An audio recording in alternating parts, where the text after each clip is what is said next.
இந்த summer ஹாலிடேஸில் ஸ்கூல்ஸும் assignments கொடுக்கறதுன்னு வச்சுக்கோங்க, இல்லைன்னு சொல்ல முடியாது. நம்ம ஆற்றுலேருந்து ஒரு அசைன்மெண்ட் கொடுத்து பார்க்கலாமா? இதுக்கும் ஏஜுக்கும் சம்மந்தமே இல்லை. என்ன மாதிரியான அசைன்மெண்ட் கொடுக்கலாம்? நான் ஒரு எக்ஸாம்பிள் சொல்கிறேன், முயற்சி பண்ணி பாருங்க. அதை ஒரு குடும்பத்துக்கும் ஒரு வேல்யூ சிஸ்டம் இருக்கும் இல்லையா? இந்தியன் கல்ச்சரில் நம்ம எல்லா குடும்பங்களுக்கும் அந்த குடும்பத்துக்குன்னு ஒரு வேல்யூ சிஸ்டம் இருக்கும். அந்த வேல்யூ சிஸ்டம் கண்ணுக்கு தெரியாமல் தலைமுறையாக கடத்தப்படும். உங்கள் அப்பா அம்மாட்டேருந்து உங்களுக்கு வந்திருக்கும், உங்ககிட்டேருந்து உங்கள் குழந்தைக்கு போயிருக்கும், இல்லை இன்னும் போகிறதுக்கு இருக்கும் இல்லை?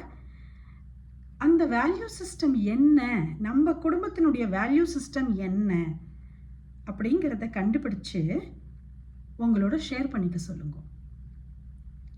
இது என்ன ஆகும்னா, உங்களோட ஒரு டிஸ்கஷனுக்கு வழிவகுக்கும். அப்பா இதாப்பா, அம்மா இதாம்மா, இது மாதிரி தெரியலையே, அது மாதிரி தெரியலையே, அதுவா இருக்குமா, இதுவா இருக்குமா அப்படின்னு உங்களோட ஒரு டிஸ்கஷன் வச்சுக்கிறதுக்கு அது வழிவகுக்கும். சரி, இந்த டிஸ்கஷன் வச்சுன்னு என்ன போகிறது? குடும்பத்தோட வேல்யூவே தெரியலன்னா சொசைட்டியோட வேல்யூ எப்போ தெரியும்? இந்த நாட்டோட வேல்யூ எப்படி தெரியும்?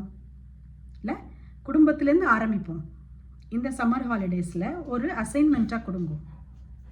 சும்மா கொடுத்தா போராது, கண்டுபிடிச்சு சொன்னால் அதுக்கு கிஃப்ட்டும் நீங்கள் கொடுக்கணும். ரெடி ஆகிடுங்க கிஃப்டோட.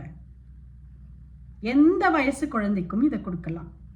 20 வயசாகுது என் பையனுக்கு, நான் எப்படி கொடுக்கறது? கொடுங்க. 5 வயசு தான் ஆறுது, தாராளமாக கொடுக்கலாம்.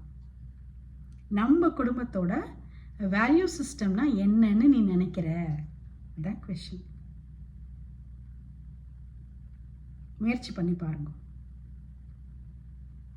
நமஸ்காரம்.